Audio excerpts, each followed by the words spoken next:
আসসালামু আলাইকুম। এটিএন বাংলা সংবাদে সবাইকে স্বাগত জানাচ্ছি সীমা খান। ইরানের সাথে আমেরিকা জোটের সংঘাতে অশান্ত উপসাগরীয় অঞ্চল। ডোনাল্ড ট্রাম্প হামলা আরও জোরদার করার হুমকি দিলেও নিজেদের অবস্থানে অটল থেকে বিশ্বের সবচেয়ে শক্তিশালী সামরিক শক্তি আমেরিকা জোটের বিরুদ্ধে লড়ে যাচ্ছে ইরানের বিপ্লবী সশস্ত্র বাহিনী। কুয়েতে 3টি মার্কিন যুদ্ধবিমান বিধ্বস্ত হয়েছে। এ পর্যন্ত 5 শতাধিক ইরানের নাগরিক নিহত হয়েছে। অন্যদিকে ইরানের হামলায় 5 মার্কিন নাগরিক সহ মোট 21 জন নিহত হয়েছে। এদিকে আয়াতুল্লাহ আলী খামেনির স্ত্রী চিকিৎসাধীন অবস্থায় মারা গেছেন। বিস্তারিত। প্রিয় নেতার মৃত্যুর বদলা নিতে ইসরায়েল এবং মধ্যপ্রাচ্যে যুক্তরাষ্ট্রের বিভিন্ন স্থাপনায় একের পর এক ড্রোন ও ক্ষেপণাস্ত্র হামলা চালাচ্ছে তেহরান।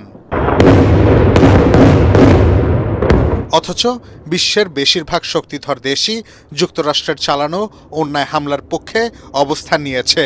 অপেক্ষাকৃত দুর্বল ইরানকে ঘায়েল করতে এরই মধ্যে আমেরিকান সেনাদের নিজ ঘাঁটি ব্যবহারের অনুমতি দিয়েছে যুক্তরাজ্য।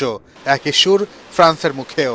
এরই প্রতিক্রিয়ায় সাইপ্রাসে ব্রিটিশ ঘাঁটিতে ক্ষেপণাস্ত্র ছোড়ে ইরানের বিপ্লবী গার্ড। যদিও এর মধ্যে ইরানে 1200 মারণাস্ত্র ছোড়া হয়েছে বলে নিশ্চিত করেছে পেন্টাগন।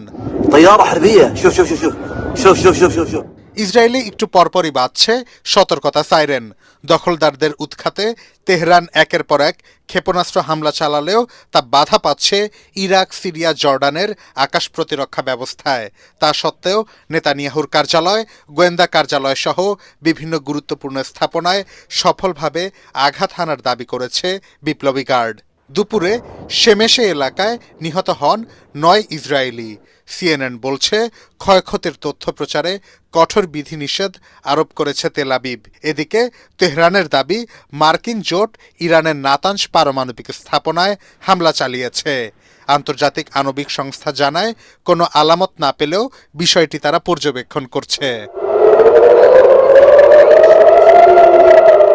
মধ্যপ্রাচ্যের দেশগুলোয় ছড়িয়ে থাকা মার্কিন অবকাঠামোয় হামলা অব্যাহত রেখেছে তেহরান। কাতারের মোসাইদ এনার্জি প্ল্যান্টে এবং শিল্পনগরী রাস লাফানের অপর একটি জ্বালানি স্থাপনায় হামলা চালানো হয়। তবে বেসামরিক অবকাঠামো, আন্তর্জাতিক বিমানবন্দর লক্ষ্য করে হামলার চেষ্টা করা হচ্ছে অভিযোগ করে কাতার সরকার জানায় এ হামলার জবাব দেবে তারা। হরমুজ প্রণালী বন্ধ রেখে ওমান উপকূলের কাছে একটি তেলবাহী ট্যাঙ্কারে বিস্ফোরক ভর্তি নৌড্রোন হামলা চালিয়েছে ইরানি নৌবাহিনী। এতে জাহাজটির ব্যাপক ক্ষয়ক্ষতি সহ প্রাণহানির ঘটনাও ঘটে।